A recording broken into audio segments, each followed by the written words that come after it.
बदलने से जो 19 लाख करोड़ कल सुबह जैसे भी सेंसस खोला ना, उड़ गया पूरा। नाम बदलने से देश का जो लॉ एंड ऑर्डर सही हो जाता है। तो मैं कहता हूं कि एक जगह का नाम नहीं, पूरे देश का नाम बदल दो, हम स्वागत करेंगे।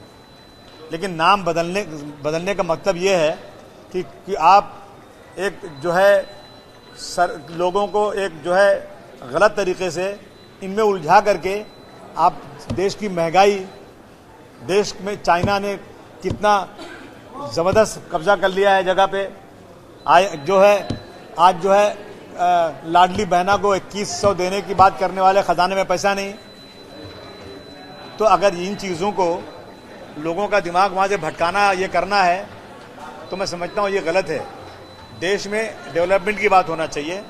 हर वो काम करो जिससे भाईचारगी बढ़े और देश में खुशहाली आए और देश में सब मिलजुल कर रहे हैं, गंगा जमुनी तहजीब चले, ये मेरा मानना है।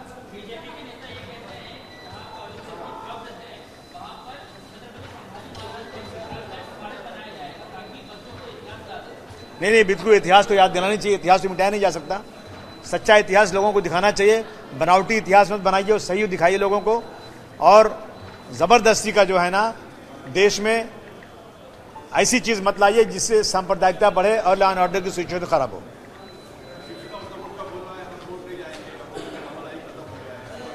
किसका बोलना है?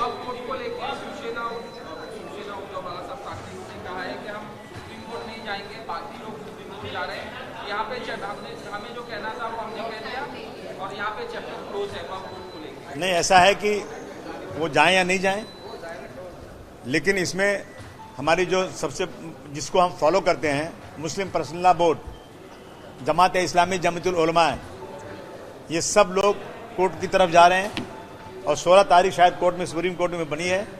हमें उम्मीद है कि ज़रूर जो कुछ इसमें ऑब्जेक्शन है, जो पॉइंट्स ऐसे हैं जो हमारे खिलाफ हैं, हमें सुप्रीम कोर्ट से ज़रूर इंसाफ मिलेगा, हमें पूरी उम्मीद है। अब मैं एक शेर पढ़ूंगा कि कैसा पर्दा है कि चिलमन से लगे बैठे हैं, सांप छुपते भी नहीं, सामने आते भी नहीं। अब कुछ लोग हैं दो नाव पर चल रहे हैं कि हम कैसे अपने आप को सेकुलर दिखा दें और कैसे अपने आप को हिंदुत्ववादी का बड़ा नेता दिखा दें। तो ये वजह उसकी है, सब वोट बैंक की राजनीति है और कोई बात नहीं है। सीएम साहब के पास मैंने एक लेटर दिया है कि किरी सुमैया साहब के पास कोई काम नहीं है, वो सिर्फ और सिर्फ मस्जिदें ढूंढ रहे हैं, लाउड स्पीकर ढूंढ रहे हैं। किरी सुमैया जी, जहाँ पे घाटकोपर में जहाँ आपने कहा मस्जिदों की आवाज़ ज़्यादा है, वहाँ खड़े हो जाइए। हवाई जहाज़ हर 2 मिनट में जाता है, उसकी आवाज़ कितनी है ज़रा उसका रुख बदलवा दीजिए आप। वहाँ पे हाईवे से जो गाड़ियाँ जाती हैं उसकी आवाज़ कितनी ज़ोर से, उसको बदलवा दीजिए आप। और आप जो कह रहे हैं कि जितनी भी मस्जिदें या दरगाह जो है जो इल्लीगल बना हुआ है, मेरा कहना है कि आप नाम मत लीजिए ना, आप कहिए जितनी भी इमारतें इल्लीगल हैं सब पे कार्रवाई कीजिए। आप मस्जिद और दरगाह क्यों बोलते हैं? आपकी ये सांप्रदायिकता जो है ना, देश को बर्बादी की तरफ ले जाएगी। ये मैंने उनको चिट्ठी दिया है और सीएम साहब से कहा उनको रोकिए, वो ज़्यादा आगे बढ़ रहे हैं। उत्तर भारतीय सेना की तरफ से सर्वोच्च न्यायालय में मन से जो पक्ष है उन पर बंदी आनी चाहिए, ऐसी मांग की गई है। जो अमराठी लोग हैं उन पर जो हमले होते हैं, इस संदर्भ में ये याचिका दायर की गई है। आपको क्या लगता है, ऐसे होना चाहिए? मैं समझता हूँ कि मुख्यमंत्री को या जो भी सरकार जब आती है उनको इस बात को ध्यान देना चाहिए कि एक समुदाय के लोग जो बहुत मेहनत करते हैं, जब कोविड आया था तो सारे परेशान हो गए थे। यहाँ से गाड़ियाँ भेज रहे थे कि आ जाओ यहाँ पर, एडवांस पैसे भेज रहे थे उत्तर भारतीयों को, बिहार जितने हैं, और उनको गाली दी जा रही है और चुपचाप ये जो है सरकार देख रही है। जब इलेक्शन आता है तो आप उत्तर प्रदेश से नेता बुलाते हो और बुला करके उत्तर भारतीयों को अपनी तरफ खींचने की कोशिश करते हो, और जब उत्तर भारतीयों को अपमानित किया जाता है बोलते नहीं हो। मैं समझता हूं कि जिन्होंने भी पिटीशन डाला है बिल्कुल ठीक डाला है, और ऐसे लोगों पर पाबंदी लगने चाहिए जो मराठी और उत्तर भारतीय के नाम पर लोगों को बांटना चाहते हैं।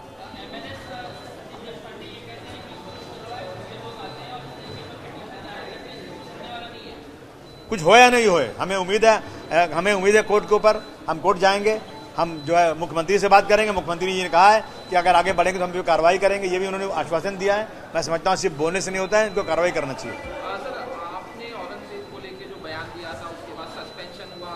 इसी तरह से कुणाल कामरा है जो जिन्होंने मुख्यमंत्री के बारे में कहा, तो उनके ऊपर कार्रवाई करने के लिए और जो शिवसेना है बोले यहाँ आएंगे तो हम उनको प्रसाद देंगे, बाकी चीजें किस तरह से देखते हैं, क्या करें? कानून सबके लिए बराबर है। अगर रसूलुल्लाह सल्लल्लाहु अलैहि वसल्लम के खिलाफ कोई बोलता है, अगर इसी देश में सलमान रुश्दी और तस्लीमा नसरीन को बुलाकर रेड कारपेट दी जाती है तो उन पर कार्रवाई नहीं होती है, परंतु अगर डिप्टी चीफ मिनिस्टर के खिलाफ कोई बोलता है तो तुरंत कार्रवाई होती है। मैं समझता हूँ ये देश जो है सेकुलर है, इस देश में स्पीच एंड एक्सप्रेशन का सबको अधिकार है। कोई बोलता है इतना ज़्यादा नाराज़ नहीं होना चाहिए। कह रहे हैं कि मैं यहाँ आऊँगा तो मेरी जान को खतरा है, इसलिए नहीं तो वो तो सही बोल रहे हैं, खतरा है, क्योंकि लोगों ने घुस करके उसका सब स्टूडियो तोड़ा और गाली दे रहे हैं, मारने की बात कर रहे हैं, तो उसको तो खतरा, तो उसको सिक्योरिटी देना चाहिए और भारतवर्ष के कानून के मुताबिक जो भी कार्रवाई करना चाहिए। आपको भी धमकियाँ दी गई थी, आपने भी एक बयान दिया था, क्या कहना? नहीं, बहुत माँ बहन की गाली दे रहे हैं, जिसकी कोई हैसियत नहीं है, साला पर्दे के वजह से कुछ बोल रहा है। मैंने ऐसी कोई बात नहीं बोला जो देश के खिलाफ हो, जो किसी के खिलाफ हो। मैं छत्रपति शिवाजी महाराज और संभाजी महाराज का हमेशा रिस्पेक्ट करता हूँ और मेरे यहाँ बहुत बड़ा एक उनका बनाने वाला हूँ, तस्वीर बनाने वाला हूँ कि मुस्लिम हिंदू का कितना अच्छा उनके राज में था। वो मैं बहुत जल्द 50-60 लाख रुपया खर्च के बनाने जा रहा हूँ। एबीपी माझा, उघडा डोळे बघा नीट।